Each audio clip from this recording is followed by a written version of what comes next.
corazón te canta, mi alma te anhela con todas mis fuerzas. Te amo, roca eterna, tú eres mi esperanza, mi gloria, mi fuerza. En valles de sombra te cuidas, eres lumbrera. Tú eres fiel, no me dejarás. De la muerte y me levantarás. En tu palabra puedo confiar. Tú eres fiel, no me dejarás. De la muerte y me levantarás. En tu palabra puedo confiar. Eres fiel.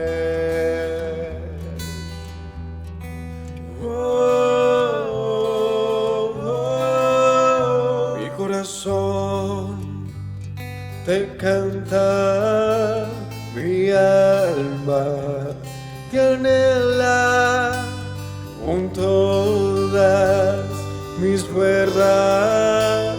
Te amo, roca eterna, tú eres mi esperanza, mi gloria, mi fuerza. En valles de sombra te cuidas, eres lumbrera. Tú eres fiel, no me dejarás. De la muerte y me levantarás. En tu palabra puedo confiar. Tú eres fiel, no me dejarás. De la muerte y me levantarás. En tu palabra puedo confiar. Eres fiel, eres fiel. Tú eres fiel, no me dejarás. De la muerte y me levantarás. En tu palabra puedo confiar. Tú eres fiel, no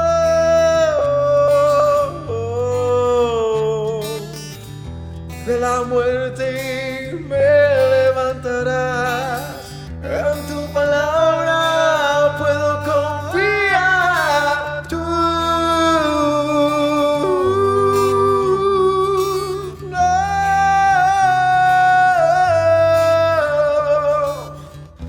de la muerte me levantarás. En tu palabra puedo confiar. Eres fiel, eres fiel. Tú eres fiel, no me dejarás. De la muerte me levantarás. En tu palabra puedo confiar.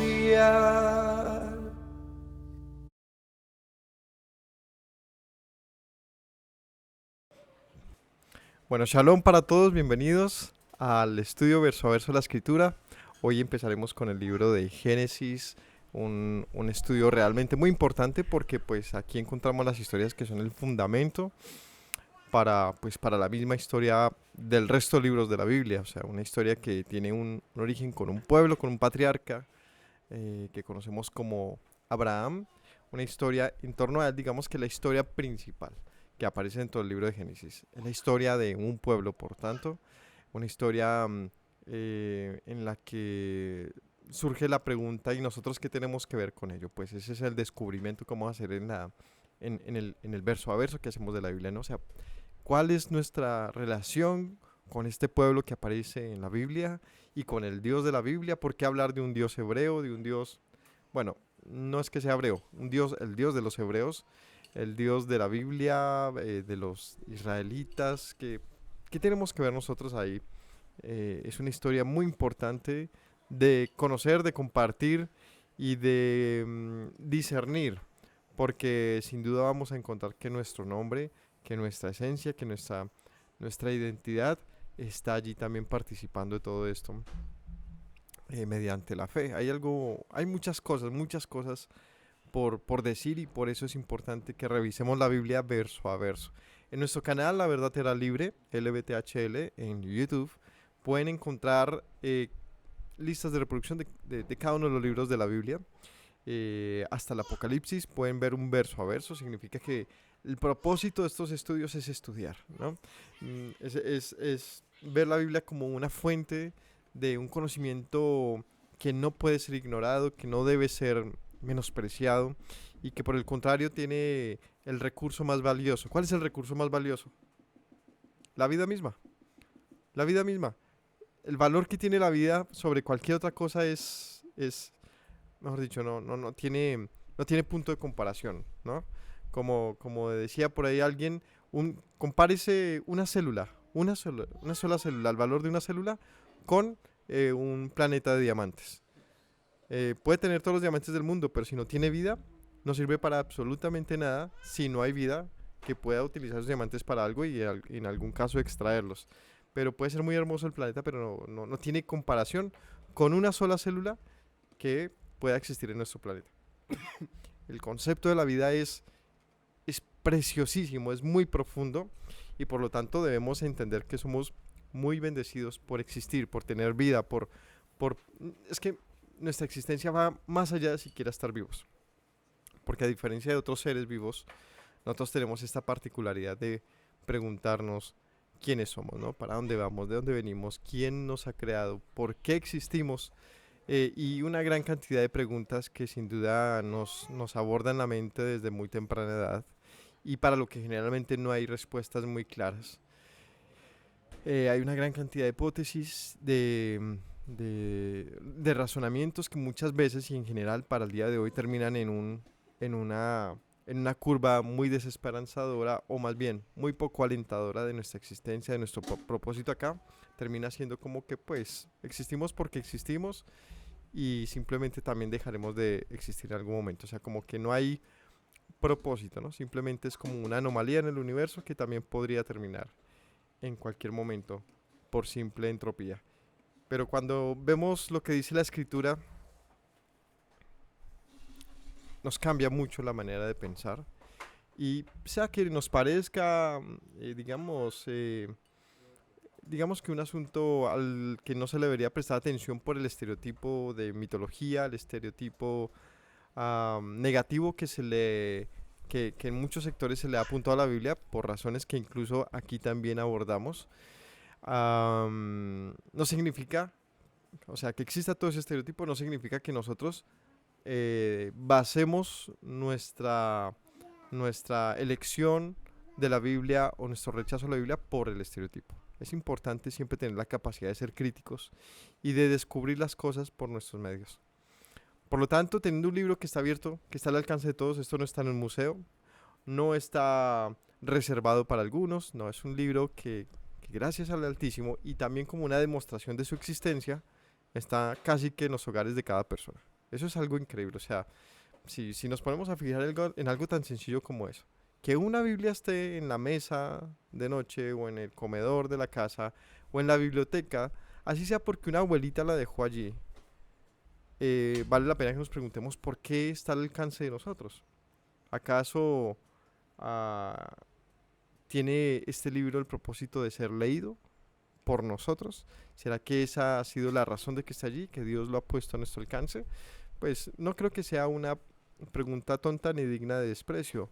Creo que más bien tiene un sentido muy razonable, ¿no? Porque de todos los libros probables que podamos compartir tú y yo en nuestras bibliotecas, estoy seguro que será la Biblia el que va a estar allí.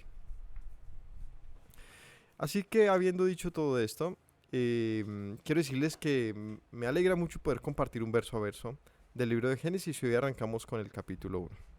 Entonces, acerca del por qué leer la Biblia, por qué estudiarla, en nuestro canal, si van a YouTube y buscan La Verdad Tierra Libre, allí hay un video que aparece de primeritas que dice 10 razones de peso para, para creer en la Biblia, para leerla.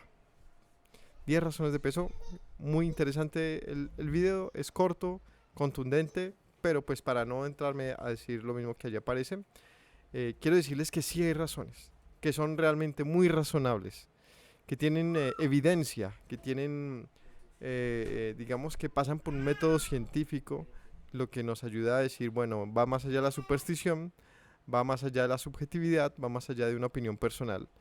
Y esto significa que todos podemos siquiera darnos la oportunidad de escucharlo. Ya después de eso, pues podemos decir, rechazarlo o aceptarlo. El caso es que es una invitación de amor para descubrir a un Dios de amor, porque esto lo hacemos de una manera, digamos que sin fines de lucro, de una manera desinteresada en tener seguidores o cuestiones de estas. La única intención que tenemos es proveer de una fuente de estudio bíblico al alcance de todos ustedes. Si esto les sirve, si esto es de su agrado, si esto resulta ser positivo para ustedes, pues es una bendición. Así que les agradecemos por cualquier comentario, por su apoyo para que esto alcance a muchas más personas. Y bueno, y que tengan siempre en su mano una Biblia, porque como he mencionado, es un estudio que va del Génesis al Apocalipsis. Hoy veremos el libro de Génesis desde el inicio. Así que esta es la invitación a todo el estudio bíblico que tenemos ya presente en nuestro canal, que pueden ver allí libro por libro, un verso a verso. Si alguien tiene un estudio bíblico, si alguien tiene un grupo de oración, si alguien es un pastor en una iglesia o lo que deseen, o en el rol que estén ejerciendo o en la posición en la que estén o en la función que sea que estén haciendo o el simple hecho del deseo de conocer a Dios, pueden utilizarlo, ¿no? Hay citas difíciles, hay pasajes complejos, hay cuestiones bíblicas que no se entienden y de repente vale la pena un apoyo. ¿Ya? No sé, ¿qué dice la Biblia acerca de Gálatas? ¿Cómo es el asunto de la circuncisión? ¿Qué dice la Biblia acerca de los días consagrados? ¿Qué acerca del matrimonio? ¿Qué acerca de las comidas? ¿Qué acerca del asesinato? ¿Qué acerca de la pornografía? ¿Qué acerca de nuestra existencia? Hay tantísimas preguntas que la idea es que podamos revisar un verso a verso y decir, venga, Gálatas 5:14 dice tal cosa. ¿Qué comentario podemos encontrar sobre ese verso? Y pues, viéndolo en la óptica que no son comentarios, digamos, fuera de contexto, sino por el contrario, totalmente contextualizados, es decir, en el verso a verso, en el estudio sistemático, te obligas a tener en cuenta el contexto, ya que estás viendo los versos uno tras otro, una historia conectada en ella misma, nos ayuda de una manera impresionante a comprender la Biblia y por lo tanto a dejar las diferencias de interpretación, como dejándolas como un asunto de descontextualización. Pasar a un punto de una interpretación contextualizada nos da un significado muy diferente en muchos casos. Así que sin más, vamos a ir al capítulo 1 de Génesis. Bueno, ese fue una introducción sobre el por qué ver estas listas de reproducción. Pero viene la de Génesis. La verdad es que este es uno de los libros preferidos míos. Es un libro lleno de mucho misterio en la manera en cómo se exhiben eventos, como afirmándolos de una manera muy precisa, muy contundente, pero muy escaso de información en algunos eventos que nos resuenan como demasiado improbables, demasiado como simples incluso, pero nada de eso, nada que ver con eso. La realidad es otra, la realidad es que son narrativas muy complejas. Digamos que sencillas en la manera en que fueron compartidas, porque sí, por lo menos en lo que respecta a la creación, hay apenas 2 capítulos. Em, pero no significa esto que sean escasos de información. O sea, quizás escasos en la cantidad de palabras, pero no escasos en información. Y eso se los voy a demostrar hoy,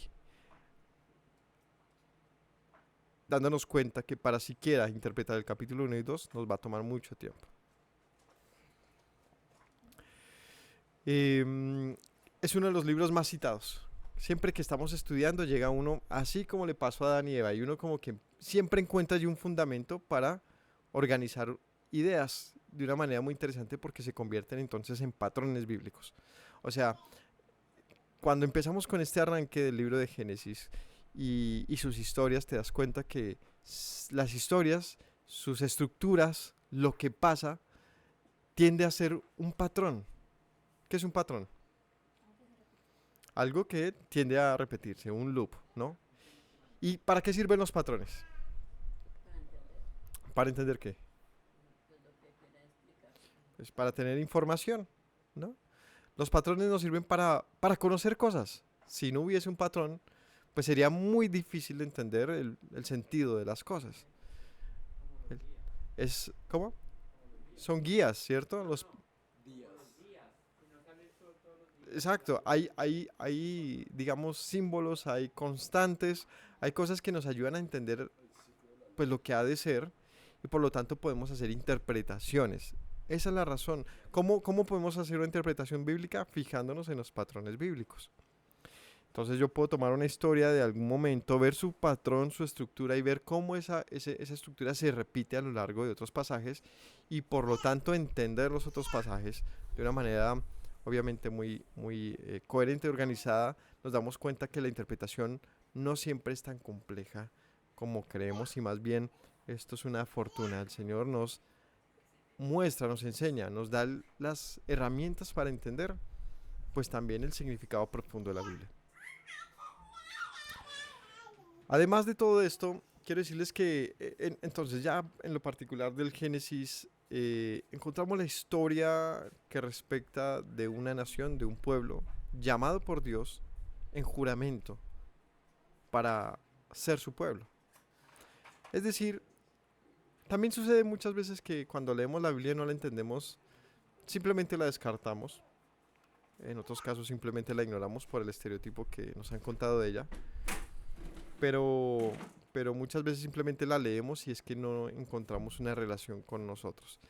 Es un libro que siempre está hablando de un pueblo, que siempre está hablando en un contexto como que muy ajeno a nuestro presente. Y pues obviamente esto nos puede generar la sensación de que pues estamos leyendo una carta ajena. Y seguramente así puede ser, ¿no? Es un libro escrito por y para un pueblo particular, un pueblo que no es colombiano, ni estadounidense, ni europeo, no. Un pueblo que incluso tampoco, digamos que hace parte de esta época. Ha mutado, ha cambiado, se ha reorganizado, ha abundado. O sea, existe en este presente, pero no como en la antigüedad. Porque es un libro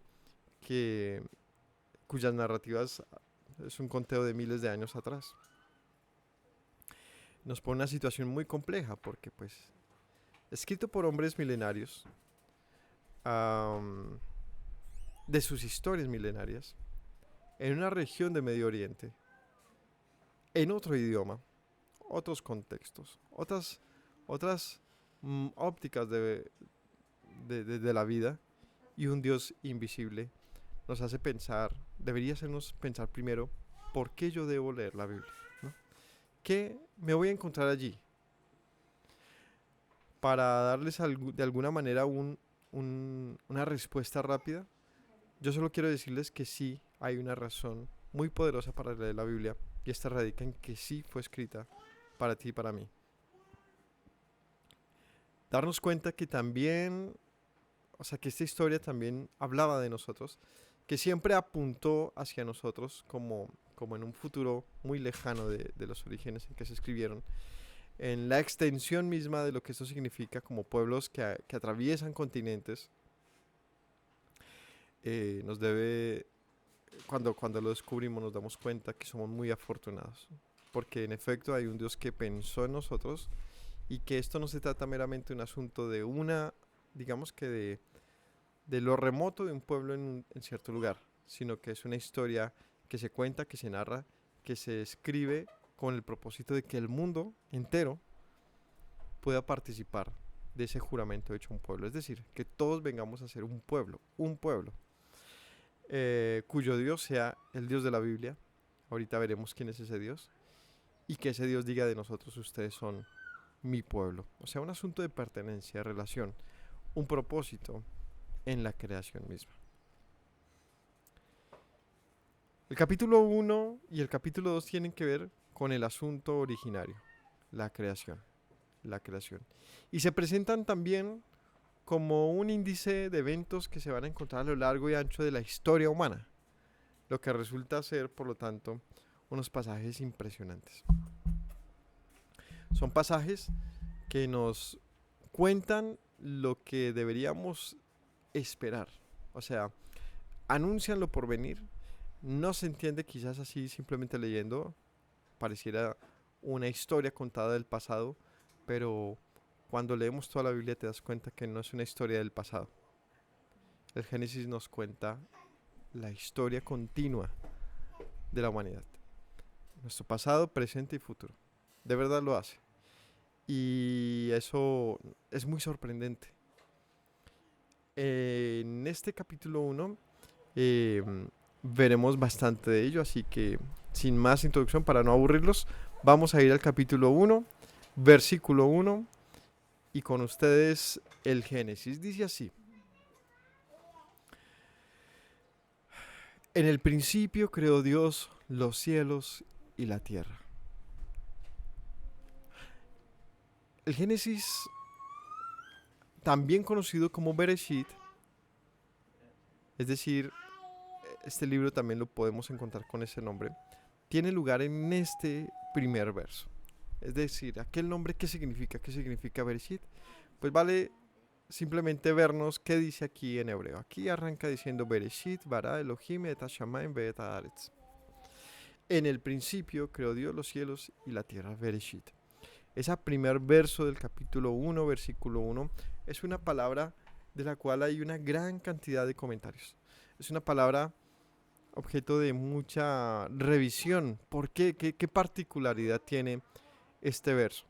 Yo les voy a decir que mi mayor descubrimiento, por decirlo así, a lo largo de todos estos estudios, verso a verso hasta Apocalipsis, es darme cuenta que en ese primer verso cuenta todo.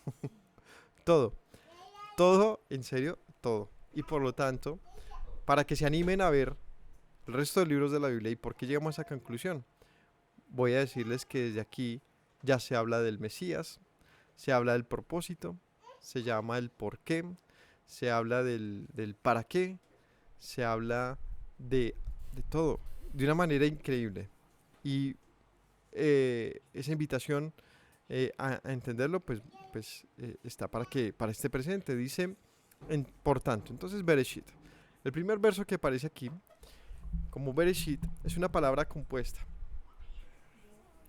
Si tienen de pronto algo que se llama, pueden encontrar en YouTube, en internet, perdón, buscan Biblia Paralela o cualquier aplicación que les permita ver las palabras en su etimología original, en su palabra original, se van a dar cuenta que aquí el término principio se traduce como Reshit. Esto se traduce, dice ahí, lo mismo que primero, en lugar, tiempo, orden o cargo. O sea, es un primer que no solamente es un conteo, sino más bien una posición. El primer evento, el primer cargo, la primera posición, el primer rango, sí, es algo que es primero. Por lo tanto, pues cabeza, comienzo, nuevo, primero, primicia, principio. Reshit, cabeza o principio. De hecho, es una palabra que pues tiene ese término cabeza, ¿no? O Reshit es lo que lo que también se traduce como, digamos, autoridad, ¿no? La cabeza. Bueno, Bereshit bara Elohim. Aquí viene el término bara, que significa crear de la nada. Significa literalmente eso. Hay una palabra diferente para, por ejemplo, cuando dice hizo Dios al hombre. Ahí no aparece el término bara. Aparece un término que sí habla de la transformación. En este caso, el término bara habla de crear algo de la nada. Crear absolutamente algo que no existía. Elohim, que es el tercer término que aparece aquí, es el plural de, o el, no solamente el plural, sino el término, ¿cómo es que se llama esto? Que se me olvidó la palabra. Bueno, significa Dios, pero el más grande, como el superlativo. Es un término que significa superlativo del término Dios, del término El, que significa Dios en hebreo. No me voy a detener mucho a las palabras hebreas, dado que hay bastante por leer hoy, pero sí quiero compartirles de esta evidencia. Entonces tenemos Reshit, cabeza. Creo, bara, crear de la nada. Dios, Elohim, una palabra que puede ser tanto plural como superlativa. Es decir, en otros términos, se puede traducir como el gran Dios o el Dios, ¿no? Como el Dios, o sea, el mayor que todos, o simplemente como los dioses. Hagamos una pausa. Luego dice los cielos, Shamaim, y la tierra, Ve'et Haaretz. Los cielos y la tierra. También, si te fijas, cielos aparecen en plural. Este IM final, como Elohim o Shamaim, son plurales masculinos en hebreo.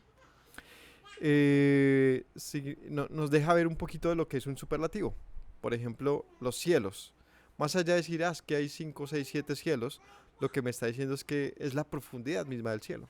O sea, todo el universo. De hecho, en lo particular del cielo y la tierra, está hablándome de algo particular, y es la materia y el concepto del espacio.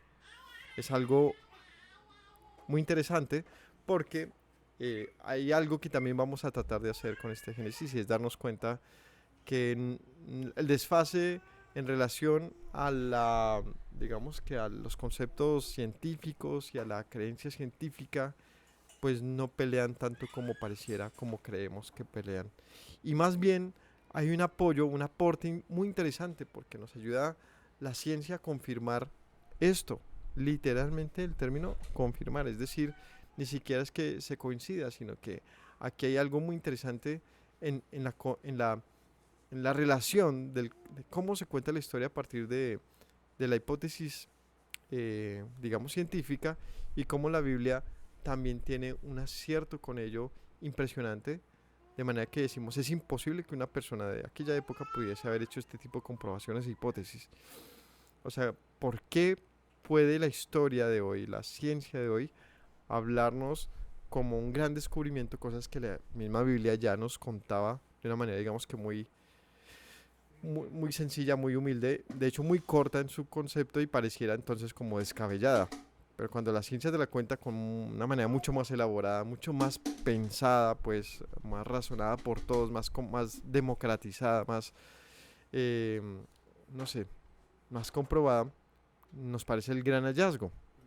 Y obvio lo es, pero si nos diéramos cuenta que ya había algo que nos contaba de eso, pues hay una de esas razones interesantes para leer el Génesis, como, pues venga, una pregunta sencilla y básica.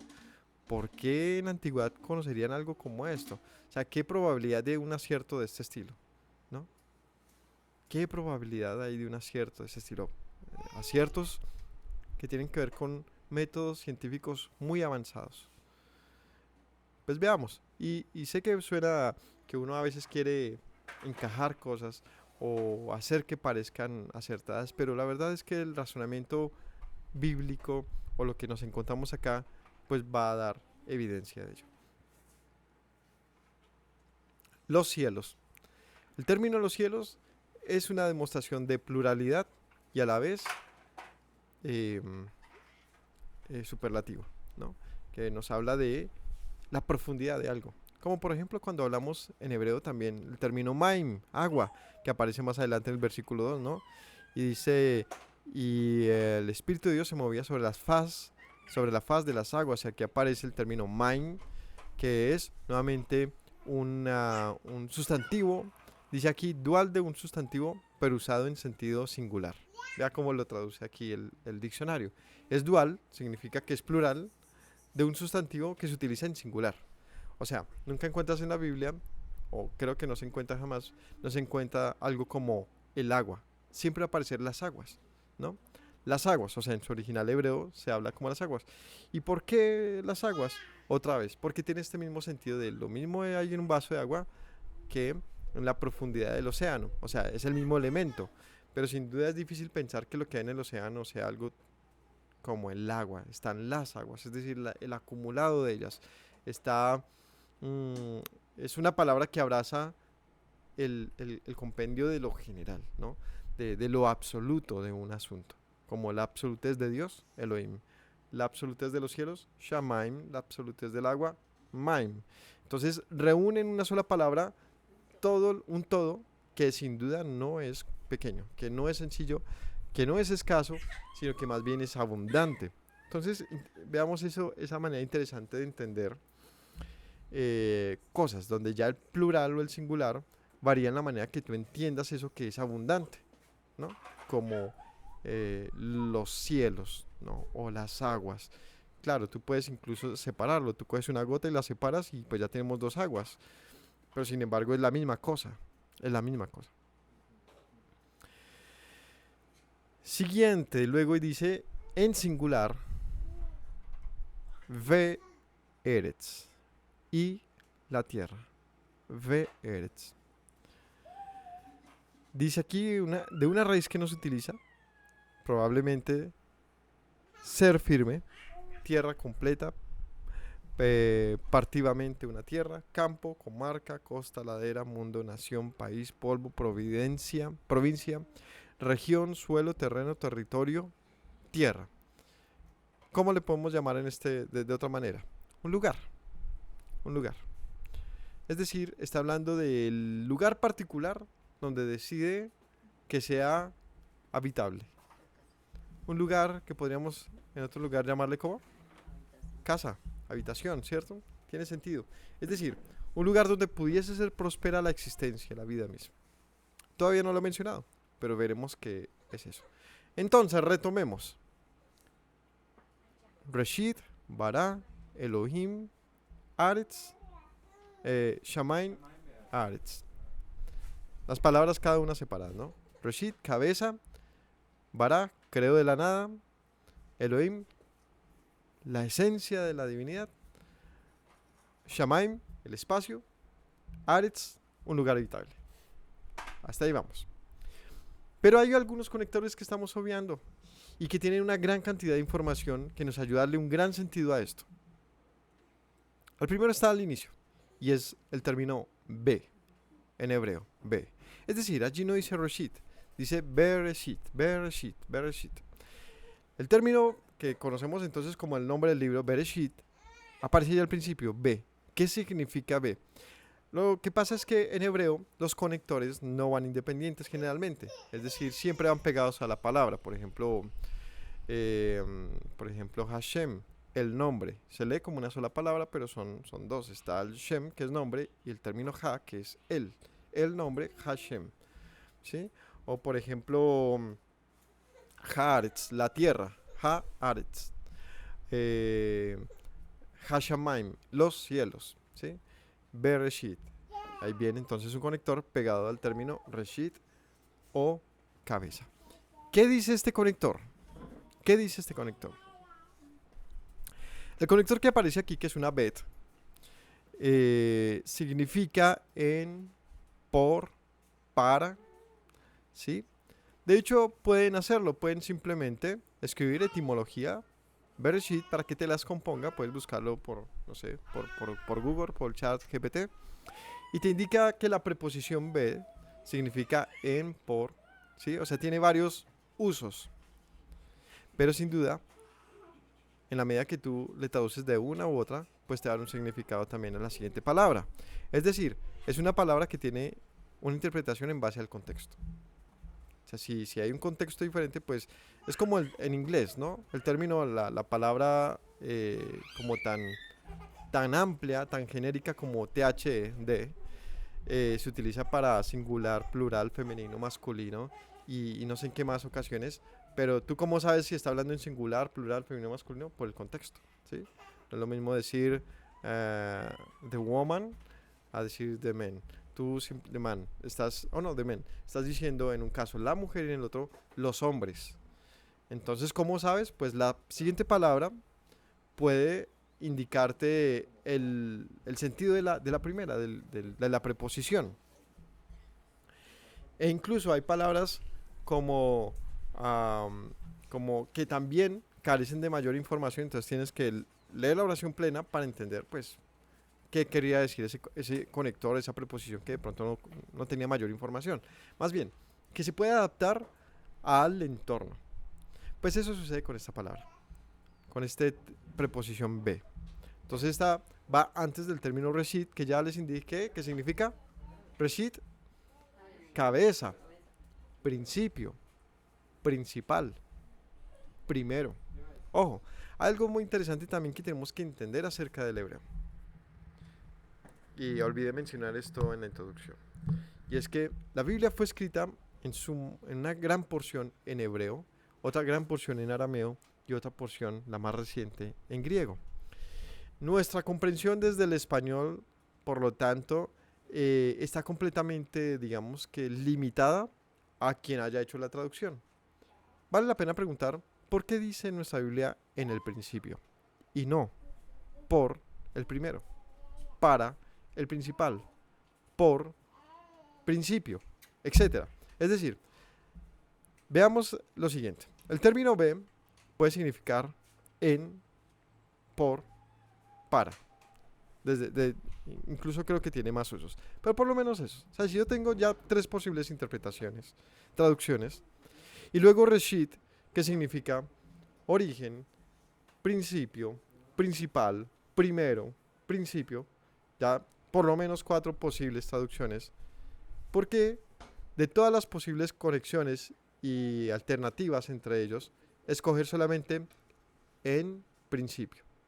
¿Y por qué no por primero, por principal, por cabeza, para la cabeza, etcétera?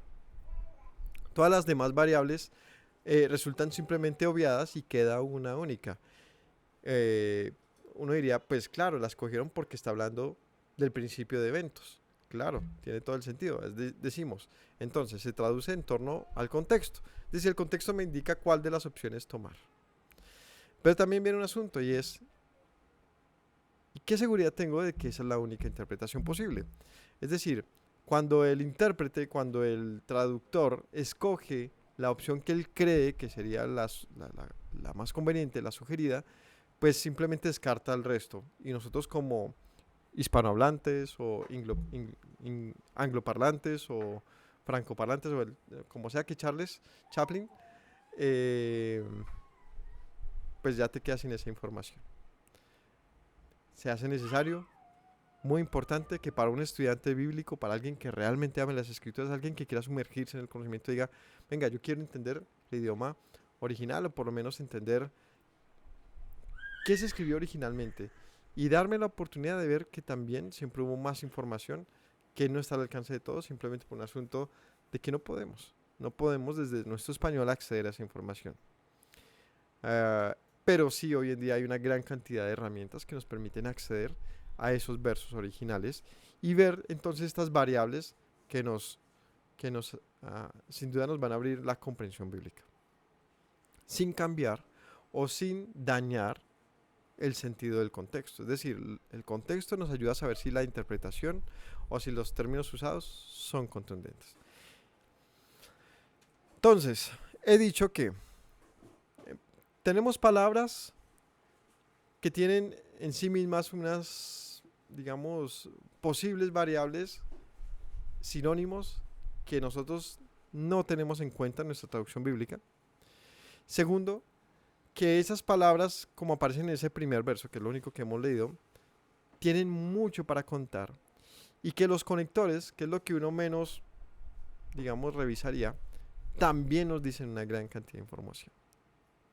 Entonces, por ahora, he dicho principio, principal, cabeza, primero, creó de la nada el gran Dios o los dioses, el espacio y un lugar.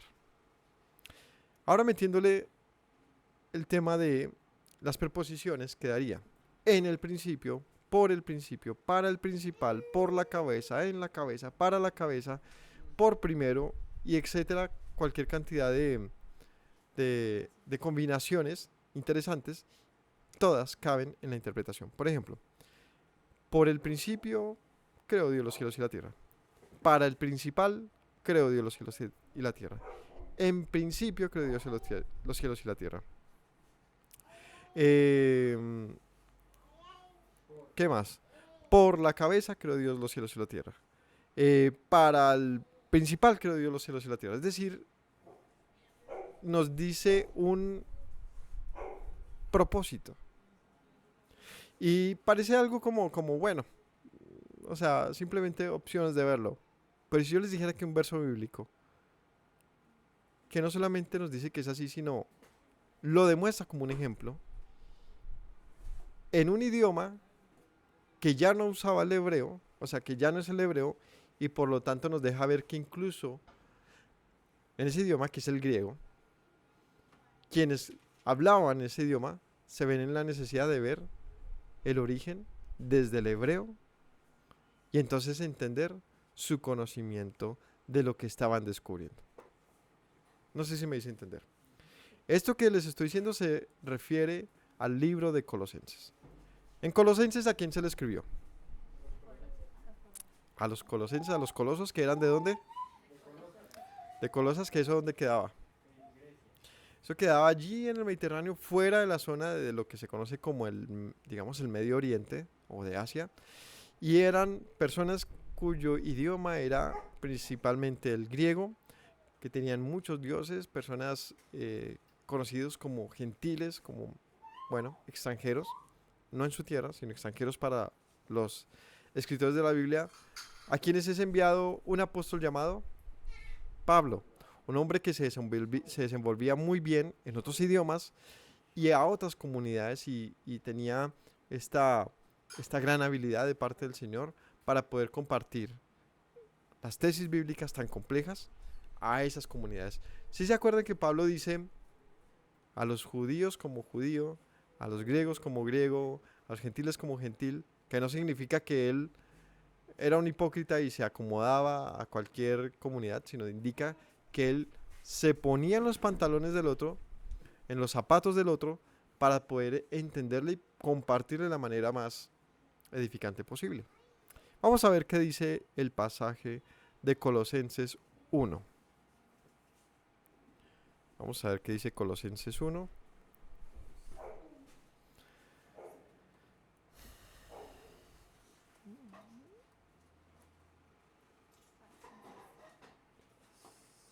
Pablo, apóstol de Yeshua, por la voluntad de Dios, y el hermano Timoteo, a los santos fieles hermanos en el Mesías que están en Colosas. Gracia y paz sean a ustedes de Dios nuestro Padre y Señor Yeshua. Siempre orando por ustedes, damos gracias a Dios, Padre nuestro Señor Yeshua, habiendo oído de nuestra fe en el Mesías, Yeshua, y del amor que tienen ustedes, a todos los santos, a causa de la esperanza que está guardada en el cielo para ustedes, de la cual ya han oído por la palabra verdadera del Evangelio, que ha llegado hasta ustedes, así como todo el mundo, y lleva fruto y crece también en ustedes desde el día que oyeron y conocieron de la gracia de Dios. Y vamos más adelantico. Es que pensé que era el 1.6 y es el 1.16, estaba muy atrás. Sí. Ahí es donde arranca el libro, les está escribiendo a los colosenses. Y voy a ir desde el versículo desde el 10. Anden como es digno del Señor, agradándole en todo, llevando fruto en toda buena obra, creciendo en el conocimiento de Dios, fortalecidos con todo poder, conforme a la potencia de su gloria, para toda paciencia y longanimidad, con gozo, dando gracias al Padre que nos hizo aptos para participar de la herencia de los santos en luz, el cual nos ha librado de la potestad de las tinieblas y trasladado al reino de su amado Hijo, en quien tenemos redención por su sangre, el perdón de pecados. Y bueno, aquí ya empieza Pablo a elaborar, digamos, doctrina o a compartir la doctrina. Está diciendo, fortalezcanse, manténganse firmes en gratitud a Dios, quien los ha pasado a ustedes, los colosenses, de las tinieblas a la luz, quien los ha redimido y ha perdonado en la sangre de Yeshua. Y dice acá, menciona a Yeshua como el Redentor por quienes estos gentiles pasan de las tinieblas a la luz. Y enseguida dice, Él es la imagen del Dios invisible, el primogénito de toda creación, porque en Él, nótese los conectores, porque en Él fueron creadas todas las cosas, las que hay en los cielos, las que hay en la tierra, visibles e invisibles, sean tronos, sean dominios, sean principados, sean potestades, todo fue creado por medio de Él y para Él. ¿De qué está hablando aquí? De la creación. Traslademos esto a lo que leímos. En Él fueron creadas las cosas. ¿Qué dice Génesis 1? Bereshit. ¿Qué traducíamos ahorita? En el principal, por el principal, para el principal, o en la cabeza, por la cabeza, etc. Traduciendo ese Bereshit como no solamente un orden de eventos, sino también de lugar. O sea, alguien, un algo, algo que tiene un primer lugar, ¿no? Si aquí dice que en Él, podríamos traducir entonces Bereshit como en el principio, o en el principio, o en el principal, o en la cabeza, o sea, está hablando no solamente como un cuando, ¿cierto? Como en el principio, sino está hablando de en quién suceden las cosas. También es una opción. En Él, es en Él que pasa esto. Y es algo muy, quizás de todo lo que aparece aquí lo más raro es eso. ¿Cómo puede suceder en Él? O sea, ¿qué significa que en Él sucedan las cosas? Bueno, dice que en Él fueron creadas todas las cosas. O sea, como quien dice que sin Él no sería posible la creación, porque en Él fue hecha. Como quien diría en otras palabras, Él es la causa de la creación. Ojo, Pablo le está hablando a griegos que tenían el mismo problema de nosotros. Y es que el hebreo le queda grande porque solamente tiene una... O sea, si estás traduciendo como igual, seguramente al español, si lo pasáramos al hebreo, también tienes que escoger. O sea, cualquier idioma que tú quieras pasar a otro idioma, tienes que escoger qué vas a traducir, qué interpretación le vas a dar. Pero pues en el idioma, para el nativo, de acuerdo al contexto, vas a ver qué entender o qué no entender de esas palabras, ¿no? El hebreo también funciona así y la verdad es que tiene una riqueza bastante grande en mucho. Y pues Pablo aquí les está prácticamente leyendo el Génesis en lo que está diciendo en Yeshua, en Él, en el Redentor, el que lo sacó a las tinieblas a la luz, en Él. O sea, sin Él no sería posible nada. En Él fueron creadas todas las cosas. Y leamos de esta manera entonces. Bereshit, en el principal. ¿Quién es el principal? ¿Quién es la cabeza? ¿Quién es el Reshit de la creación? Pues no solamente este verso, sino muchos versos del Nuevo Testamento y de la Biblia en general nos hablan que Dios es la cabeza y que por causa de su Hijo, por causa de Yeshua, todo ha sido hecho. Otro pasaje que nos habla de esto es el de Juan, ¿no? En el principio era el verbo era con Dios y el verbo era Dios. Otra vez habla de en el principio y le da un nombre. En el principio, y si lo tradujéramos de otra manera, el principal era el verbo. O sea, otra vez se resulta el mismo asunto y es cómo se traduce la Biblia en un asunto que es completamente, digamos que nos obliga a redescribir o a redescubrir lo que nosotros creemos como el origen. Porque también sucede lo mismo con Juan. Juan no escribió el libro de Juan en griego. Él lo escribe en hebreo o seguramente en arameo. Y resulta que el que lo traduce tiene que verse nuevamente a cómo lo traduzco. Y seguramente es traducido como en la tradición ha sido traducido. Es decir, ¿cómo se traducen los textos que tenemos en el Nuevo Testamento? Ellos se traducen a partir de ¿qué? De la Septuaginta. Es decir, si hay una Biblia traducida por judíos que en el tiempo de, de los griegos, cuando están habitando en la zona o sea, de los macabeos, cuando llega la destrucción de los babilonios por los persas, luego los griegos, allí con el tema de Alejandro Magno, ¿cierto? Él ordena construir una biblioteca en Alejandría, en Egipto, y desea enviar allí todos sus grandes recopilaciones a lo largo del mundo, y entre ellas incluye un libro llamado la Septuaginta. ¿Este libro qué es? Es una traducción de 70 ancianos judíos o de 70 escribas judíos que traducen sus propios textos, es decir, la Biblia hebrea, los escritos hebreos, los traducen al griego. Por lo tanto, ellos se encargan en darle el sentido. Y el sentido para estos judíos de esta época era un tema relacionado con el tiempo, en el principio. O sea, ellos son los que escogen decirle en el principio. ¿Sí? ¿Por qué nosotros les llamamos en el principio y no para el principal? Pues porque en la Septuaginta se escoge eso. Por lo tanto, para los apóstoles y para los que estaban en el tiempo del Nuevo Testamento, cuando ellos hablaban con los griegos, ¿cómo interpretan la Biblia? Acorde a la Septuaginta. ¿Sí? Es interesante porque cuando los mismos textos citan la Biblia, o sea, ¿cómo dice el Salmo? Ellos, ¿cómo se escribe ahí en griego? Como en la Septuaginta, digamos, muy, muy similar a como en la Septuaginta se traduce. Lo que nos indica en que era el conocimiento general, común, de la Biblia en un idioma extranjero. Pues no habían más. No habían más sí, recursos y opciones de traducción. Fue lo traducido y era lo común. Pero llegan los apóstoles y nos dan este gran descubrimiento, por lo menos desde Pablo, diciéndolo así, nos hace pensar que él entendía que los mismos textos hebreos eran mucho más ricos en conocimiento de lo que nosotros, en nuestro escaso conocimiento por el tema de traducción, teníamos. Y entonces vamos al asunto de Juan. Pasa el mismo evento. Si no traducimos en el principio, sino por el principal o para el principal, pues llega lo mismo, ¿no?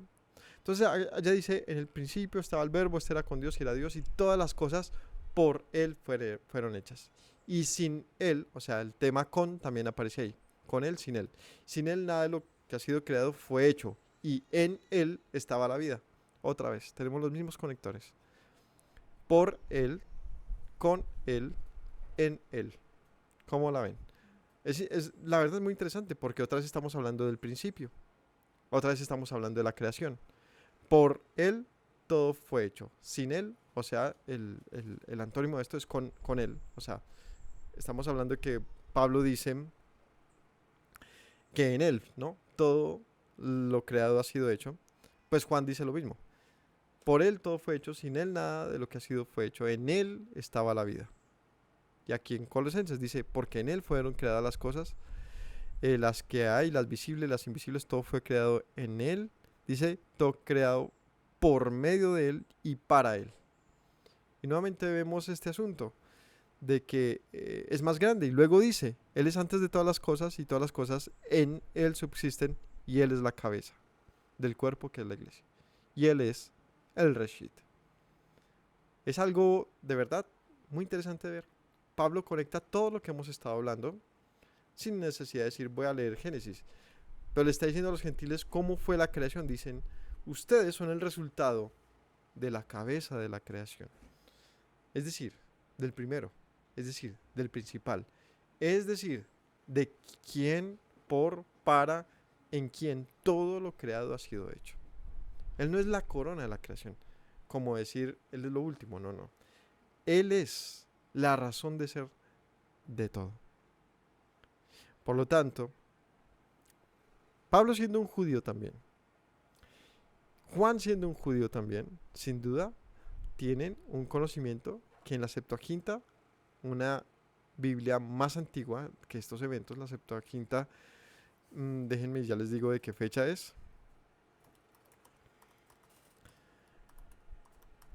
Eso debe ser como del 300 antes del Mesías. A ver.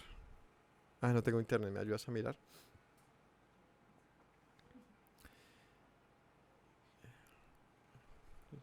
Debe ser como el 300 o 400 antes del Mesías. Ya me aparece.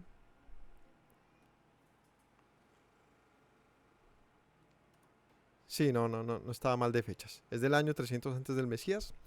Es escrita en Alejandría, también conocida como la Biblia de los 70, viene el término Septuaginta, porque fueron 70 hombres los que tuvieron esta misión de traducir el Tanaj. Ojo, es la historia del Tanaj, es decir, del Antiguo Testamento, donde se traducen la mayoría de textos eh, hebreos y arameos que habían.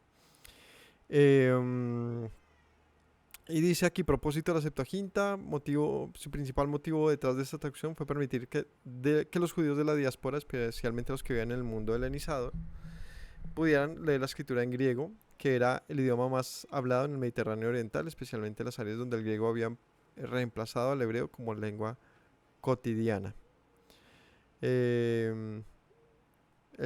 Aquí otros daticos, la tradición sostiene que la primera parte de la Septuaginta que se tradujo fue la Torá, o sea, los primeros 5 libros, dice aquí, como dato, según una leyenda registrada en la carta de Aristeas, 72 eruditos judíos fueron convocados para realizar esta traducción bajo el patrocinio del rey Ptolomeo II, Filadelfo. Esto es si lo recordamos, no sé si lo recuerdan, pero es que los griegos se tienen un conflicto entre ellos y se dividen en 2 reinos. El reino Ptolomeo, que es el que se queda en la parte de Egipto, en Alejandría, y el otro que es estaban los Ptolomeos y los... No, no. Y no me acuerdo el otro. Que son los que se quedan en la zona donde estaba pues Israel y más para arriba, o sea, hacia el norte. Lo que creo que fue Siria y lo que sería lo que sería... no sé si ellos llegan hasta Irán, no creo. Ah, no, sí, creo que el imperio de Alejandro llega incluso hasta tocar la India. Pero bueno, el caso es que ellos tienen unos conflictos y el imperio griego se fractura, ¿sí? Entonces fue este Ptolomeo el que hace la construcción en Alejandría. Y tras la construcción, dicen aquí, más adelante, siglos II al I, tras la traducción del Pentateuco, el resto de los libros del Antiguo Testamento se tradujeron gradualmente en los siguientes siglos, incluyen profetas y escritos. Bueno, sí se encontraban el nombre de los otros, de los otros, creo que incluso se dividen más, en más. A ver, un segundo para no dejar aquí. División del imperio griego. Sí, ya me acordé, el otro término eran los Seleucidas, que son los que se quedan en la parte de arriba. Entonces, en Egipto los Ptolomeos, los Seleucidas, en Asia Menor, que es Mesopotamia, Persia, es la dinastía de los Seleucidas, Macedonia en la parte de Grecia, y Tracia en Asia Menor, y Reino Pérgamo, dice aquí, fundado por los descendientes de Filetero. Es que este es por qué el imperio griego, digamos que no se debilita y no avanza, pues porque se divide, ¿no?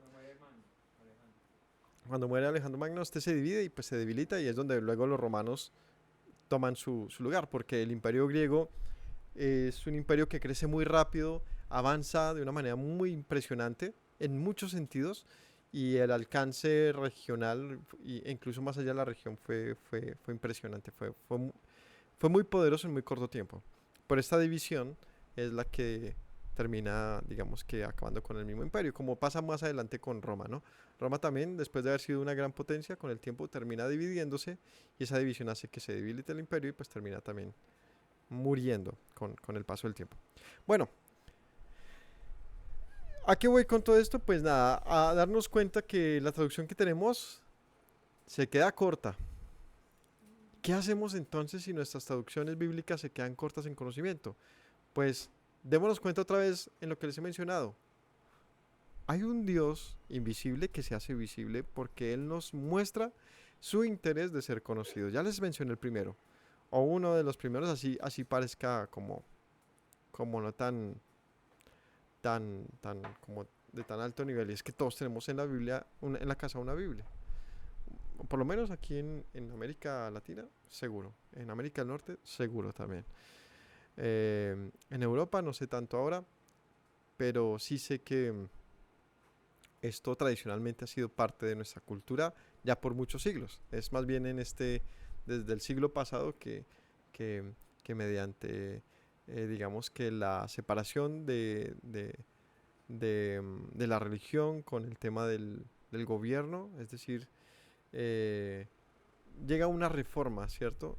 Y esto hace que pues haya una separación real y la gente ya opta por dejar este libro de lado porque creen que así están dejando de lado la religión. Es decir, la relación entre religión y Biblia siempre estuvo muy arraigada, pero la verdad es que la religión, es decir, los grupos religiosos son los que hicieron, lastimosamente, de la Biblia una burla y la convirtieron en un libro para ser quemado por muchos.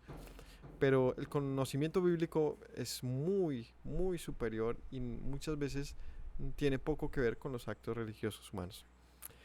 Entonces, cuando volvemos a descubrirla, tenemos que primero quitarnos los estereotipos y paradigmas y darnos la oportunidad de darnos cuenta que sí hay mucho que se cuenta y hay mucho más que no se cuenta, porque es difícil de acceder a ese conocimiento, y por eso es que les mencioné desde el principio, es el propósito de este verso a verso, es descubrir ello, ¿no? Entonces, ahí nos fijamos que es un verso que apunta a un propósito, que nos habla de una cabeza, muy probablemente, y que nos describe entonces propósito. ¿Cómo funciona todo? En Yeshua. ¿Por quién fue todo hecho? Por Yeshua. ¿Para quién fue todo hecho? Para Yeshua. ¿Por qué todo eso existe? Porque en Él están todas las cosas. Da una respuesta incluso en el sentido de la existencia misma, y una respuesta inmediata a la pregunta que todos nos hacemos. Sigue siendo escasa quizás porque no entendemos qué significa que todo sea hecho para Él, por Él y en Él. Pero por lo menos ya tenemos una respuesta. Es decir, ya entra inmediatamente a responder la razón misma de la creación. Y aquí vienen más cosas para entender. Entonces ya leímos que podríamos traducir también como para la cabeza, si lo vemos desde el punto de vista como lo traduce Pablo, porque Él es la cabeza de la iglesia. Lo dice justo después de decir que en Él fueron hechas todas las cosas. Podríamos decir que en, por y para el Reshit, en, por y para la cabeza, creó Dios los cielos y la tierra. Ahí tenemos una traducción de este verso en paralelo de cómo lo traduce Pablo hablándole a griegos, es decir, a extranjeros. Ahí es un punto valioso, es algo interesante. Hay una conexión muy profunda en esto entonces. Retomemos, pueden escribirlo ahí en sus Biblias. En, por y para la cabeza, que es el Mesías, que es el Cristo, que es Jesús de Nazaret, que es Yeshua, o así lo interpreta Pablo. En, por y para el Mesías, creó Dios los cielos y la tierra. Entonces ya tradujimos la primera parte de este verso. Como les mencioné, si nos fijamos en la riqueza bíblica, llevo media predicación y no he salido del verso 1. Llevo 1 hora de predicación. Y además, que no hay afán y simplemente retomamos el próximo sábado. Pero quería demostrarles que tenemos mucho para descubrir como personas que se acercan a Dios. Bueno, en, por y para el Mesías creó Elohim los cielos y la tierra. La siguiente palabra, que es Elohim, también es importante que la desarrollemos. ¿Por qué? Porque es un término que está ¿dónde? En toda la Biblia. O sea, lo que hemos traducido como Dios, lo que nosotros tenemos como concepto de un Dios cristiano o judío o de religión abrahámica, arranca en este primer verso. El primer verso nos habla del Mesías, nos habla de la creación y nos habla de Dios. Es importante que veamos qué significa entonces el término Dios. El término Dios, que tenemos traducido desde el español, viene del término hebreo Elohim, que es a su vez un plural. Dioses en el sentido ordinario, en el sentido específico, el Dios supremo. Ocasionalmente aplica como forma deferente a magistrados y algunas veces como superlativo: ángeles, dioses, diosa, extremo, grande, juez, ídolo, poderoso, rey. Es decir, otra vez, de acuerdo al contexto, esta palabra lo vamos a encontrar en los textos originales hebreos donde pareciera que no debería estar, ¿no? Es decir, el término ídolos puede aparecer, ¿no? Incluso hablando de otros dioses, y pareciera que no debería estar ahí. ¿Cómo entonces la entendemos? Bueno, es que simplemente es un título, es una palabra que aparece a lo largo de la Biblia, y mayormente, y en la cantidad de veces que se repite, principalmente está relacionada con pues el Dios de la Biblia. ¿Quién es este Dios? ¿Quién es este Dios? Nos presenta en el primer verso entonces al Dios del universo como quién, como el qué. ¿Cuál es el mayor atributo que se le consigna entonces de principio a la Biblia? ¿Cuál es el atributo principal de nuestro Dios? El creador. Es algo importante para decir, porque ¿quién más hay que pueda hacer las cosas que Él hace? O sea, ¿quieres diferenciar al Dios de la Biblia? ¿Quieres entender qué particularidad, qué diferencia hay de este Dios y el resto de dioses que pueda ofrecerte el mundo? Es que es conocido, es enseñado, es transmitido como el creador, en quien subsiste el mismo universo. Podemos decir, claro, otras religiones, hay otros dioses que también se escriben como creadores, como entidades superiores. Claro, vamos por partes. El primero es darnos cuenta que se describe a un Dios en plural, superlativo, pero único, y por lo tanto un solo Dios. Y eso es un tema que se va a desarrollar a lo largo de la Biblia hasta que llega un momento por allá en Deuteronomio 6 donde dice: escucha Israel, el Señor tu Dios, el Señor es uno. Y esta es una de las grandes diferencias con el resto de las creencias humanas. Y es que se presenta como un único Dios, como un único Dios, en un mundo mayormente politeísta, con muchos dioses. Se presenta a Dios como un solo Dios. Sin embargo, este solo Dios es presentado en plural. Otra vez viene un asunto curioso y difícil de traducir en este presente. ¿Cómo puede Dios ser singular y plural a la vez? Un ejemplo de esto dice: está en singular la palabra creó, ¿no? Al igual que en español, como sabemos que, o en inglés, que algo es singular y plural, pues en la manera en que se usan las siguientes palabras, ¿no? Por ejemplo, en español, ¿cómo sería el plural de Dios? En el principio, crearon los dioses los cielos y la tierra. Es decir, la palabra anterior, bara, estaría conjugada en plural. Crearon. El verbo estaría conjugado en la cantidad de personas, si es plural o singular. En este caso está en singular. En el principio creó Dios. Por eso sabemos que es singular y no plural. Pero veamos más adelante. Versículo 7. Hizo Dios la expansión. Otra vez está en singular. Hizo. Y llamó Dios. Está en singular. Llamó. Pero si nos vamos más adelante, y así hace con toda la descripción del capítulo 1, hasta que llega el versículo 26. Entonces dijo Dios: hagamos. ¿Y qué pasó con la narrativa? ¿No? ¿Hagamos en qué está? ¿No que estaba en singular? Y dijo Dios: hagamos al hombre a nuestra imagen, conforme a nuestra semejanza y señoré. O sea que cuando se refiere al hombre, ya no es un singular, sino es un plural. Y esto es algo de verdad digno de estudio. O sea, esto no son cosas que están escritas porque sí. Tiene un sentido todo. Y es nuestro propósito descubrirlo. ¿Por qué Dios se presenta en singular y de repente se presenta en plural? dijo Dios, hagamos al hombre a nuestra imagen, conforme a nuestra semejanza. Señoré en los peces del mar, en las aves de los cielos, bestias y toda la tierra y todo animal que se arrastra sobre la tierra. Y creó, otra vez, en singular, Dios al hombre a su imagen. A imagen de Dios lo creó, varón y hembra los creó. Y los bendijo Dios y les dijo, fructifiquen, multipliquen, ta.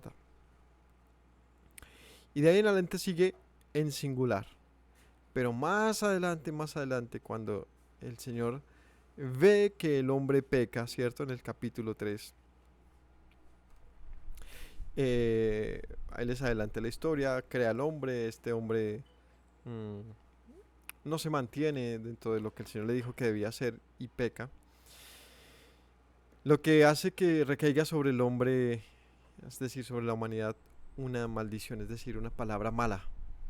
Después de todo lo creado, donde el Señor dice, y vio lo que había hecho era bueno, en un momento dice una maldición contra el hombre. Y dice aquí, el versículo 22, capítulo 3, y dijo Yahweh Dios, y aquí el hombre es como uno de nosotros. En plural otra vez, ¿quién es nosotros? Sabiendo el bien y el mal, ahora pues que no alargue su mano, tome también del árbol de la vida y coma viva para siempre, y lo sacó del huerto.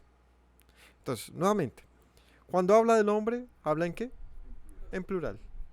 Cuando habla del resto de eventos, en singular. ¿No les parece que es curioso, que es digno de observar el por qué? He ahí el punto clave de por qué el término Elohim sigue siendo una sola palabra, pero expresa varios, digamos, maneras de interpretar según el contexto.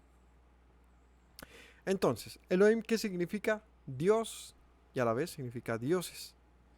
¿Y por qué Moisés diría Yahweh, nuestro Elohim? De hecho dice en hebreo, Shema Israel, ¿no? Escucha Israel, Yahweh Eloheinu, es como se conjuga Elohim en posesivo, nuestro Dios, Eloheinu, Yahweh Echad. Yahweh Eloheinu, Yahweh Echad. Yahweh, nuestro Dios, Yahweh es uno. ¿Qué necesidad hay de que se diga esto, no? Porque el pueblo, ¿qué dice un pasaje? Hay un pasaje que dice, no sé, que el pueblo diga, nosotros hemos logrado esto, hemos alcanzado esto, nuestros dioses nos han dado esto, ¿no? Moisés les dice, o el Señor les dice, sepan que un solo Dios, que más bien, que su Dios, quien los ha traído hasta acá, quien les ha dado esto, quien los ha hecho nación, quien les ha constituido, quien los ha creado, etc., es uno. Y no hay Dios fuera de él. No hay Dios fuera de él. Es una afirmación que le hace saber al pueblo que no debe desviarse y pensar que otro Dios hizo con ellos lo que hizo. Pero entonces aquí viene la pregunta más difícil y una razón de mucha polémica entre judíos y cristianos. Y es cómo se cree, cómo se piensa acerca de Yeshua, de Jesús de Nazaret. ¿Es Yeshua Dios? Si Yeshua es Dios, ¿no es hablar entonces de idolatría? ¿Dos dioses? La verdad es que este es un asunto complejo. Y es un asunto que abordamos a lo largo de todo el estudio. Pero dado que aparece aquí y es importante que lo razonemos, tenemos que hablarlo. Dentro del término Elohim caben más de uno. ¿Cómo verlo? ¿Puede Dios en singular ser más de uno en plural? Eso no pareciera que no, que es un asunto que solamente puede verse en un término de física cuántica,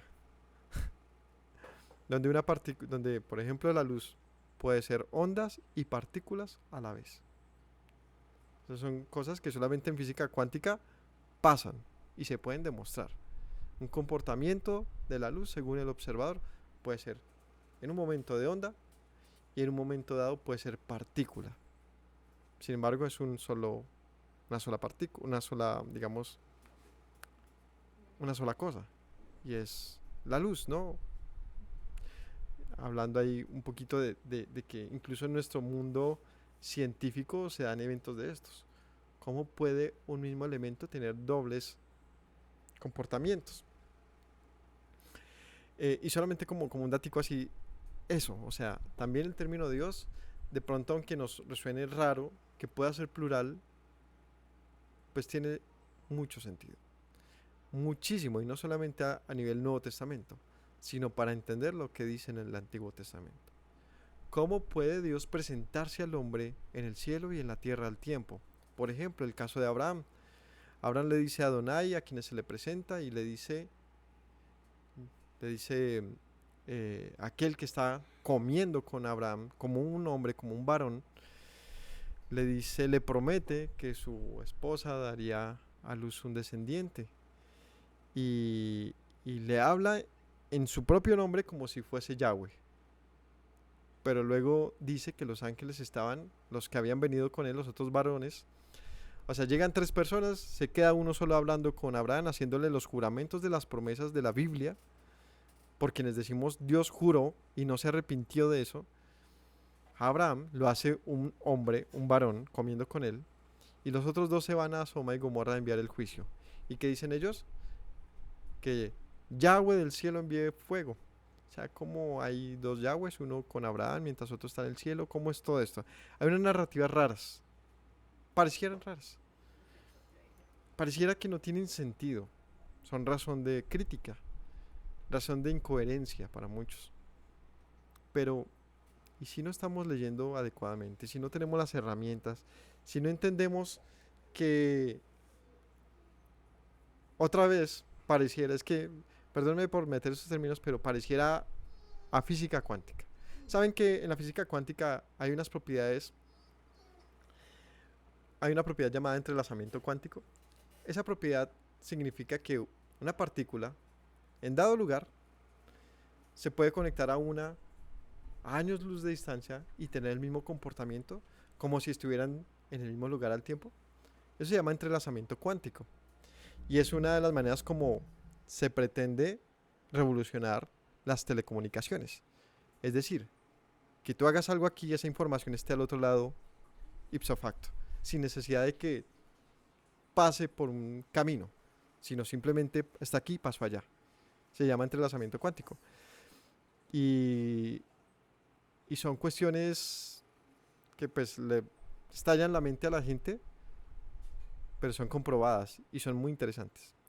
Y lo que les quiero decir es que si en el mundo físico, en el mundo de lo que se descubre día a día, nos damos cuenta que lo que creemos saber está más lleno de lo que podría en otra ocasión verse como ficticio, y darnos cuenta que no es ficticio, simplemente son cosas que pueden pasar, que uno no puede simplemente ¿cómo decirlo? Yo no puedo simplemente menospreciar la posibilidad de que hayan cosas o hayan eventos o fenómenos más allá de los que yo conozco. Eso simplemente, siendo muy honestos, aunque suene feo, se llama ignorancia. Es que yo ignoro que existan cosas que pueden existir. Ahora, a nivel científico todo el tiempo se están comprobando esto, y cuando uno lo ve como grandes publicaciones en revistas y en blogs y en cosas, uno dice, tremendo. Eso es impresionante, ¿no? Vale nada más ver cómo al día de hoy ha avanzado tanto tecnológicamente, es gracias a esto, a pensamientos que parecían improbables hasta que alguien, pum, lo demuestra y dice, ya que lo demostraste, ahora compruébalo. Y es el reto más difícil, y llegan y lo comprueban y dice, tremendo. Ya no es una teoría, ahora llega a ser ciencia. Y llega la Biblia y te plantea asuntos que ni siquiera se piensan, porque deben ser, en el tiempo no es un asunto que deba ser, se ha enseñado así, que deba ser pensado, sino simplemente debe ser creído. Por lo tanto, se han transformado en otra cosa. ¿Se han transformado en qué? En leyendas y en mitos. Por lo tanto, ha pasado al plano de la fantasía, y carece entonces la Biblia, para muchos en este presente, como un asunto que deba ser, otra vez, calculado y comprobado. O sea, como que, bueno, créalo porque sí, pero ¿y si dentro de nuestro gran universo que nuestro creador creó, nos da la oportunidad de también razonarlo de una manera científica, decir, vea que es que hay cabida para estos eventos, para entender que esto no es meramente un pensamiento antiguo y ficticio, sino que también hay cabida a pensar que son fenómenos, que son asuntos que pueden ser incluso, o sea, que son reales, que pueden comprobarse, y que no son historias bíblicas, que son, digamos, no, que no son cuentos bíblicos, sino más bien que son historias que pueden ser, que pueden ser, que el hecho de que no sepamos cómo suceden, que el hecho de que no entendamos no significa que sean imposibles. Ese es el punto al que quiero llegar. La Biblia nos muestra que hay mucho por conocer aún, pero el hecho de que la ciencia de este presente 2024, que es tan avanzada y que seguramente va a crecer muchísimo más en los próximos años, nos esté todo el tiempo comprobando que los dichos, que los textos bíblicos no tienen nada de ficticio, sino que tienen una altísima probabilidad, pues debería hacernos pensar, ¿puede el Dios Supremo ser a su vez dos, la dualidad divina? Lo que dice Colosenses es que el Mesías, ¿cierto? Lo que estábamos leyendo dice, aquí donde estábamos, volvamos a Colosenses, porfa. Dice en el versículo 15, Él es la imagen del Dios invisible. Él es la imagen del Dios invisible. Cuando yo hablo de que otro es la imagen de otro, pues ya estoy hablando de dos, pues estoy hablando de una única imagen, ¿cierto? De un único Dios. Pablo dice, Yeshua es la imagen del Dios invisible. Para no darles tantas vueltas y avanzar, podemos concluir que desde el punto de vista desde que plantean los apóstoles, porque este no es el único verso, también les mencioné el de Juan, donde dice, en el principio era el verbo y este era con Dios y este era Dios. O sea, como cuando tienes dos ojos y empiezas a desenfocar y ves doble y de repente enfocas y es uno. Es todo loco, ¿no? Desenfocas y hay dos y miras bien y es uno. Y si es eso, de alguna manera en la parábola que les quiero decir es que se trata simplemente de enfocar. Porque esa doble naturaleza de Dios no es más sino la misma, no es sino una. Entonces Yeshua dice, ¿por qué me dices muéstranos al Padre? ¿Por qué me dices eso, no? Como molesto le reclama al apóstol. ¿No sabes que quien me ha visto a mí ha visto al Padre? Si nos fijamos, la interpretación de la identidad de Yeshua, que es una de las más controversiales, de las más difíciles de la Biblia, nunca intenta separarse de lo que la misma Biblia en el Tanaj, Antiguo Testamento, y en lo particular desde el mismo Génesis, hace. Nunca está Yeshua hablándonos de algo diferente, como yo soy otro Dios. No. En la misma lectura que estamos hablando, vemos la posibilidad, la oportunidad de que hayan dos involucrados en la creación misma. Y ya lo vimos desde varias ópticas. Primero, en el plural. Segundo, que podría estar hablando de el principal, en quien crea Dios todas las cosas. Ya estamos hablando de dos. La tercera, en que esté en singular y luego pase a plural. Por lo menos hay tres evidencias en el Génesis de que hubo más de uno interviniendo en la creación. Luego vemos a los apóstoles diciendo, es que sí, en Yeshua, por Yeshua y para Yeshua fue creado todo. ¿Quién es la imagen de Dios? Otra vez vemos a dos en un mismo evento, la creación. ¿Cuál es la gran facultad de Dios? El creador. ¿Y quién es Dios? Pues ese es el gran descubrimiento que vamos a ver a lo largo de los versos. ¿Quién es este Dios? ¿Podría ser acaso que la misma Biblia desde el principio nos ha dicho que en él estaba el Mesías? ¿Que él mismo era el Mesías? ¿Que el Padre y el Hijo uno son? ¿Y que el Padre todo lo ha hecho en, por y para su Hijo?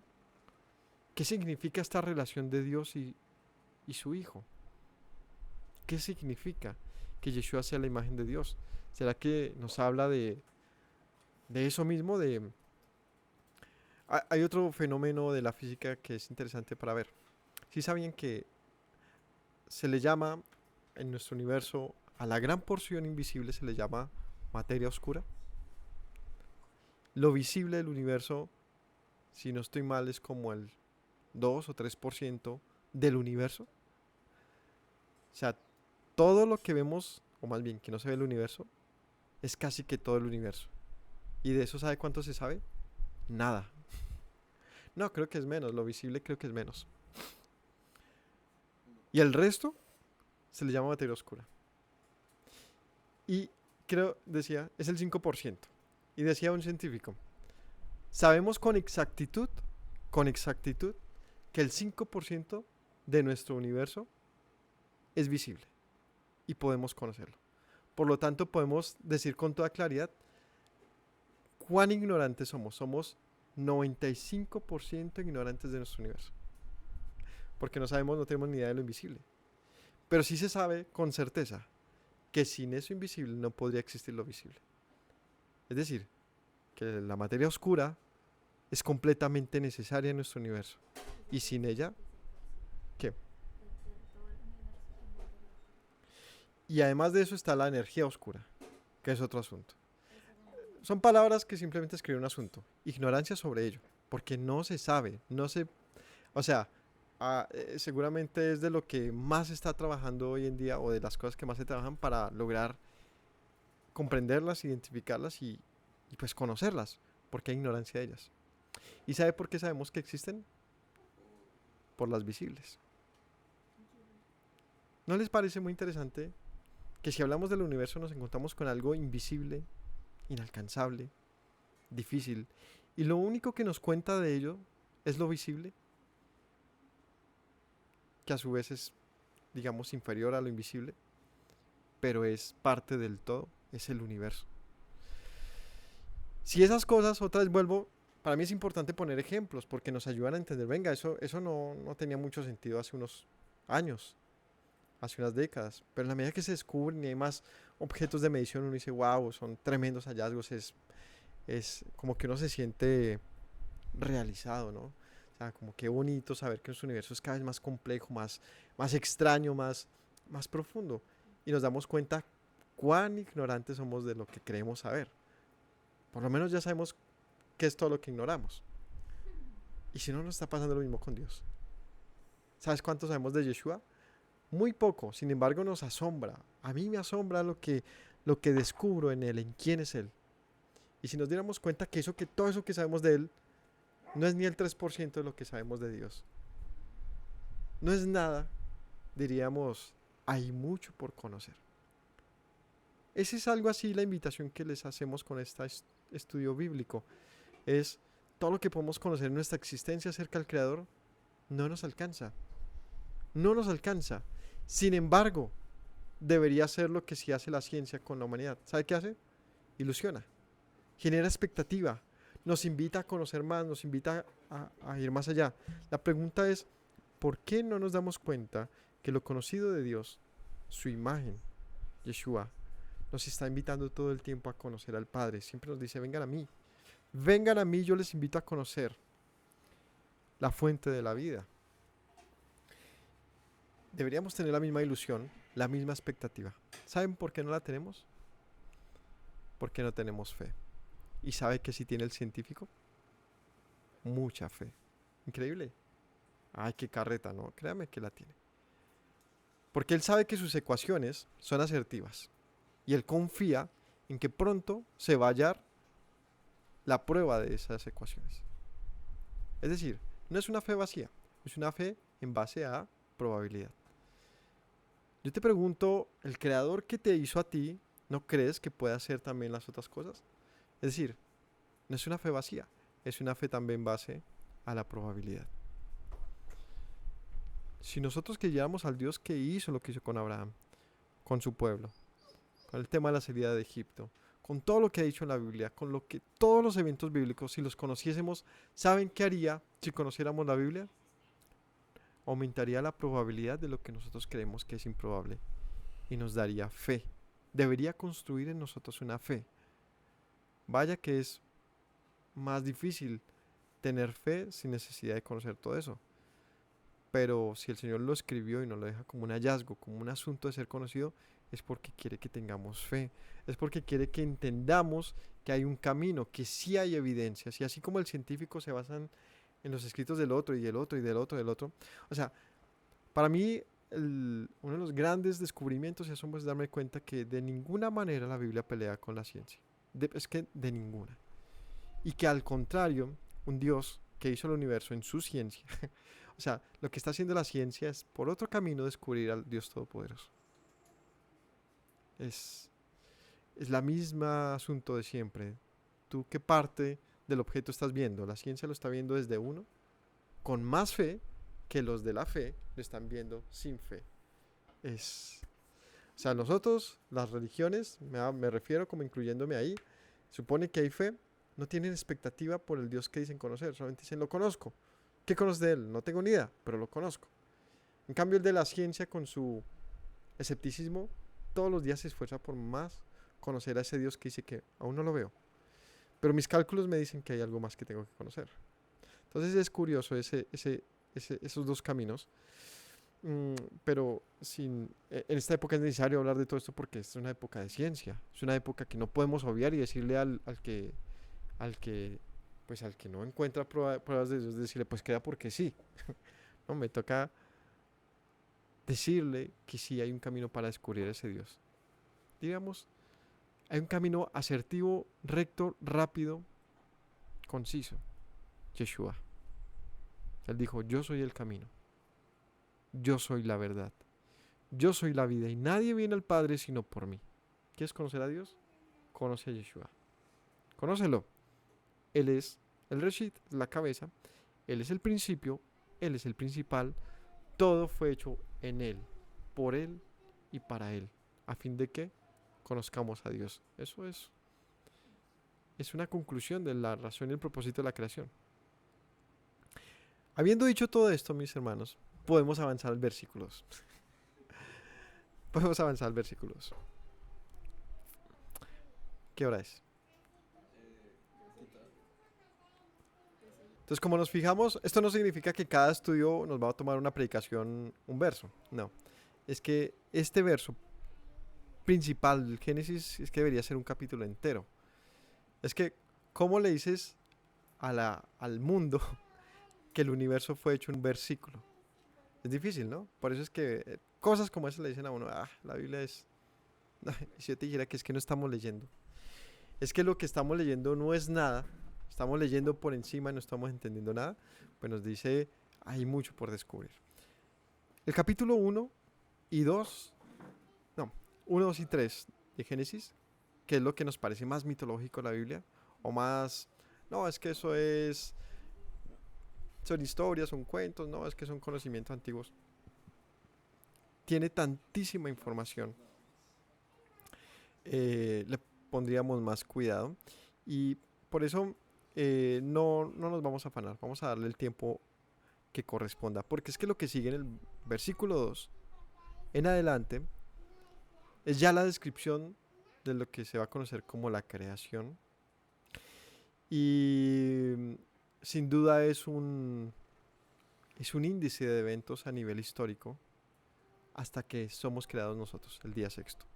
Y termina el capítulo 2 con el día de Shabbat y la historia del hombre ya arranca como en forma, ¿no? La historia del hombre que pasa con los orígenes, con Adán y Eva, y allá arranca a hablar hasta que se empieza a desarrollar el libro del Génesis y nos da muchas respuestas al por qué no conocemos a Dios, el qué pasó con el hombre, algo que se conoce como la caída, ¿no? El pecado. Entran muchos conceptos a trabajar y seguramente con responsabilidad nos va a tocar detenernos en ver cada uno. Porque qué sentido de que hablemos, no sé, por ejemplo de fe, como si ya toda la gente supiera qué es fe, y hablarlo a lo largo de la Biblia. ¿No es mejor detenernos en algún momento de hablar, esto nace de aquí, así como lo hicimos con la palabra Dios? O sea, hay palabras que son transversales a lo largo del texto bíblico y es necesario que las entendamos en su complejidad. Entonces cada vez que las mencionemos pues va a tener un sentido más profundo, ¿no? Aquí vamos a hablar de luz, vamos a hablar de espíritu, vamos a hablar de días, de tiempos, vamos a hablar de muchas cosas, del reposo, del hombre. No vale la pena leer así de largo. ¿Alguna vez han visto un código QR? ¿Saben qué significa? ¿Qué hay detrás de eso? Me sorprendió ver la cantidad de matemática que tiene eso detrás. Yo no sabía. O sea, yo pensaba simplemente, pues la cámara lo lee. Y ya, es un lenguaje para un tipo de lenguaje. Y lo es. Pero lo que cuenta un código QR, la cantidad de información que puede ser almacenada en él, es de locos. O sea, es la evolución de la clave Morse, nace desde allá, pasa por el código de barras y unos códigos de barras cada vez necesitaban más información para albergar y llega a los códigos QR. Y viene una nueva versión de ellos más adelante con colores. Pero la información que se puede almacenar en ellos es increíble. ¿Y qué quiero decir? Que tú ves el código y te importa 5 porque no lo entiendes. Hay un dispositivo que lo lee. Y lo que lee es una gran información que está ahí, en una imagencita pequeña de 2 por 2 centímetros que lee tu celular. La Biblia es eso, y estos versos son eso. Están repletas de información que necesitas desencriptar. Así que, mis hermanos, esta fue la introducción al libro de Génesis, capítulo 1. Yo espero, los versos siguientes no van a ser no les vamos a dedicar tantísimo tiempo, pero creo que este sin duda lo necesitaba, porque es que es un verso, es ganador, o sea, siempre hay una prédica detrás de él, porque nos dice el sentido de la misma Biblia, el sentido de quién es Dios, qué espera, y aquí leímos y con esto concluimos. En, por y para la cabeza, que es el Cristo, el Mesías, creó Dios de la nada, ese Dios que se habla que es Él y su Hijo, crean ellos los cielos y la tierra, el espacio y la materia. Y luego arranca a hablar de esa materia como estaba, ya de todo eso lo deja ahí en el aire y empieza a hablar de una única cosa, y es la tierra. Es decir, pone su mirada en eso y empieza a desarrollar unas ideas y unos eventos en torno a ella hasta que llegamos nosotros. Mis hermanos, que podamos aprender a conocer a nuestro Dios de una manera así, más como con hambre, ¿no? Como que uno lee esto y uno dice, uy, quiero conocer más, me parece interesante, yo quiero descubrir a mi Dios más allá de los estereotipos, más allá de los dogmas, más allá de las religiones, y yo quiero ser más como un niño y asombrarme, decir, es posible. Y sabe que la ciencia, en vez de hacernos más agnósticos, debería hacernos más crédulos, más abrir nuestra hambre y sed a lo imposible. Todo lo que vemos hoy como tecnología parece magia. Es que es magia. Usted ve un celular ahí lleno de luz y de información, de imágenes y todo. ¿Y por dónde entra eso? En un siglo atrás. Eso es magia. Pues, ¿será que todo lo que conocemos de Dios, que llamamos magia, que llamamos fantasía, no es simplemente ignorancia? Pues que nos ilumine su verdad, como dijo Pablo a los gentiles, porque Dios los ha traído de las tinieblas a la luz en su sangre, porque en Él, por medio de Él y para Él fueron hechas todas las cosas, las visibles y las invisibles, los reinos, los dominios, porque Él es la imagen del Dios invisible, a quien sea toda la gloria. Con ese verso los dejo para que se conecten nuevamente el próximo sábado. Estas enseñanzas estarán compartidas todas las mañanas, los sábados a las 11:30 por nuestro canal de La Verdad Tierra Libre. Conéctense, denle un like a nuestro video y esperemos que esto los motive a esta introducción. No sé si me extendí mucho, si no fue tan clara, pero mi intención es que ojalá Dios permita que ustedes se animen a descubrir la Biblia y al Dios de la Biblia. Que tengan todos un excelente día de Shabbat, que el Señor los bendiga y nos vemos luego. Shalom.